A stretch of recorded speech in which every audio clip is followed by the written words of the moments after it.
दिलदार र कमल हृदयका थिए राजा वीरेन्द्र। हामी त सरकारी कर्मचारी, तलब आउँथ्यो, तर राजाको मन बीचबीचमा बोलाएर यसो खामबन्दीसहित नगद दिन्थे। देखिने गरी खर्च नगर्नु, कहाँबाट ल्याउँछ र यत्रो खर्च गरिरहन्छ भन्ने नपरोस्, उनको सुझाव हुन्थ्यो। एकपटक राजा सुर्खेत सवारी हुँदा मैले पुरानो ज्याकेट लगाएर गएको थिएँ। जाडो याम थियो, मलाई छोराले अमेरिकाबाट पठाइदिएको धेरै पुरानो नाइलनको ज्याकेट। ज्यादै जाडो भएकाले मैले त्यही भिरेर पुगेको थिएँ। राजाले ज्याकेटको बारेमा केही त बोलेनन्, तर अर्को दिन नयाँ ज्याकेट ल्याएर दिए। मनकारी थिए उनी, अर्काको दुःख त देख्नै नसक्ने। त्यस्तै एकपटक दरबारमा आयोजित एक विशेष कार्यक्रममा उच्च पदस्थ कर्मचारीहरूलाई तकमा लगाएर आउन भनिएको थियो। मलाई लाग्यो आफूले पाए जति सबै तकमा लगाएर जाने होला। सबै तकमा कोटमा सिउरिएर दरबार पुगे। किन यति धेरै तकमा भिरेर आएको? एउटै महत्त्वपूर्ण तकमा लगाएर आएको भयो नि भइहाल्थ्यो नि भन्दै राजा मुस्कुराउँदै हाँसेर हेरे। त्यति बेलासम्म मलाई तकमाको महत्त्व थाहा थिएन। प्रमुख सैनिक सचिव शेरबहादुर मल्लले अलि पर लगेर आफूले पाएमध्ये सबैभन्दा ठुलो तकमा लगाए हुन्छ, सबै भिर्नु जरुरी हुँदैन भन्ने बताएपछि बल्ल तकमाको महत्त्व बुझे। राजा वीरेन्द्रमा कहिले पनि सम्पत्तिको लोभ भएन। मैले एउटा घटना सम्झिन्छु। काका हिमालय वीरविक्रम शाह निसन्तान रहेकाले उनको निधनपछि उनको सम्पत्तिमा कसैको हकदाबी थिएन। हिमालयका एकजना वकिल मार्फत मैले राजा वीरेन्द्रसम्म एउटा प्रस्ताव पुर्याएको थिएँ। दिपेन्द्र त राजाका उत्तराधिकारी युवराज भइहाले। राजाको सम्पत्ति उनको नाममा भइहाल्छ, तर हिमालयको सम्पत्ति भाइ निराजनको नाममा गर्दा के होला? मैले यो कुरा राजा वीरेन्द्र सामु जाहेर गरेँ, तर राजाबाट अरूको सम्पत्तिमा लोभ गर्नु हुँदैन। मैले मेरै सम्पत्तिबाट दुई भाइलाई बाँडिदिन्छु भन्ने जवाब पाएपछि मलाई त्यो प्रस्ताव लगेकोमा ज्यादै खिन्नता महसुस भयो।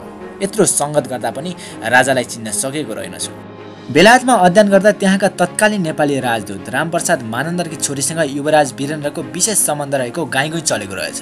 त्यस कुरालाई उनी राजा भएपछि व्यापक बनाइयो। मलाई लाग्यो राजा महेन्द्रका पनि दुईवटा श्रीमती हुन्, इन्द्र राज्यलक्ष्मी देवी र दुर्गा शाह। इन्द्र राज्यलक्ष्मी विवाह गरेर ल्याइएकी ब्याइते र दुर्गा विवाह नगरी ल्याइएकी ल्याइते। इन्द्र राज्यलक्ष्मीको निधनपछि तेस्री श्रीमतीको रूपमा उनकै बहिनी रत्नलाई भित्राएका थिए महेन्द्रले। रत्नतिर कुनै सन्तान भएनन्, तर अघिल्ला दुवैतिर सन्तान भए। रामप्रसादकी छोरीसँग वीरेन्द्रको विशेष सम्बन्धको चर्चा हुँदा यिनका पनि दुईवटा श्रीमती भए त के भयो? राजाको निजी जीवनबारे किन चासो राख्नु भन्ठानेर त्यो कुरा सुने नसुनेको गरी बसेको थिएँ। तर 3-4 दिन बित्दा पनि राति निद्रै नपर्ने र त्यही कुरा मनमा खेल्ने गर्न थाल्यो। छटपटी बढ्दै गयो। त्यसपछि यो कुरा राजामा बिन्ती गरेँ। राजाले यो हल्ला मात्र हो, सत्य होइन भन्दै मेरो बदनामी गराउन यो सब हल्ला फिजाइरहेका हुन्। तर तिमीले सुनेको कुरा मलाई भन्न लाज मान्नु पर्दैन, निसङ्कोच भने हुन्छ भनेपछि मेरो मनलाई पनि शान्ति मिल्यो। यो हल्लापछि मानन्दर होइन, श्रीधर शमशेरकी छोरीसँग विवाह गर्न ठिक्क परेका युवराज वीरेन्द्रले रानी रत्नकै कारणले ऐश्वर्यासँग विवाह गरेका थिए। सादगी राजा वीरेन्द्रको ज्यादै अनुकरणीय पक्ष थियो। अरूको कुरा सुन्न सक्ने विशेष खुपी थियो उनमा। चिन्ता या ठुलै पिर पर्यो भने पोखरा या नागार्जुन दरबार सवारी हुन्थ्यो। राजा वीरेन्द्रको कमजोर पक्ष भनेकै आफू वरिपरि रहेका मान्छेहरूको कुरा टार्नै नसक्नु। कारिन्दार जस्तो भएर आफै जोतिने स्वभाव पनि उनको सायद कमजोर पक्ष हो। राजदरबारभित्रको मङ्गल सदनमा भएको मैले एउटा घटना सम्झिन्छु। त्यहाँ मलाई रानी ऐश्वर्याले ठाडै हकारेकी थिइन्। आफ्नो कुरा लागू गर्न बाध्य पार्ने किसिमको स्वभाव थियो उनको।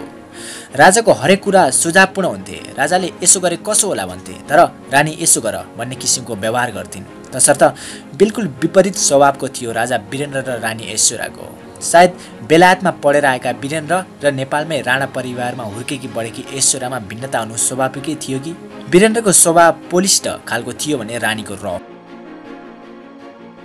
झन्डै 15 वर्ष प्रमुख सचिव र 2 वर्ष समारोह प्रबन्धक उपप्रबन्धक भएर दरबारमा काम गर्दा राजा वीरेन्द्रलाई पहिलोपटक ज्यादै दुखी भएको देखेको छु।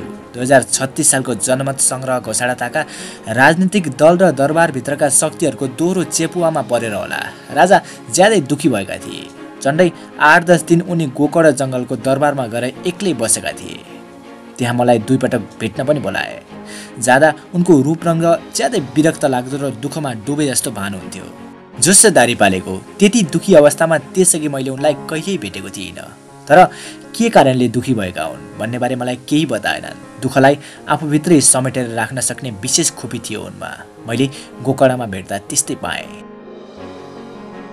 9 जेठ 2036 को साँझ 7 बजे हामीलाई दरबारमा बोलाइएको थियो। जनमत घोषणाको अघिल्लो दिन थियो त्यो। राति 12 बजे काम सकियो। केही सचिवले त्यही बेला नै जनमत संग्रह घोषणा गर्न राजालाई बिन्ती चढाए। तर मैले यति राति समाचार कसले सुन्छ? बिहानै 7 बजेको समाचारमा प्रसारण गर्दा पनि केही बिग्रिँदैन होला भनेपछि 10 जेठको बिहानै रेडियो नेपालबाट जनमत संग्रहको शाही घोषणा प्रसारण गरिएको थियो। हामीले यो सामग्री eKaantipur.com बाट सवार गरेका थियौँ। तपाईलाई राजा वीरेन्द्रको बारेमा के भन्न मन लाग्छ? कृपया कमेन्ट बक्समा कमेन्ट गर्न नबिर्सिनुहोला। अनि विशुद्ध समाजका गतिविधिहरूलाई संसारको माध्यमबाट दुनियाँको कानसम्म पुर्याउने यी क्रोटेलाई लाइक, सब्स्क्राइब, सेयर गर्न नबिर्सिनुहोला। धन्यवाद।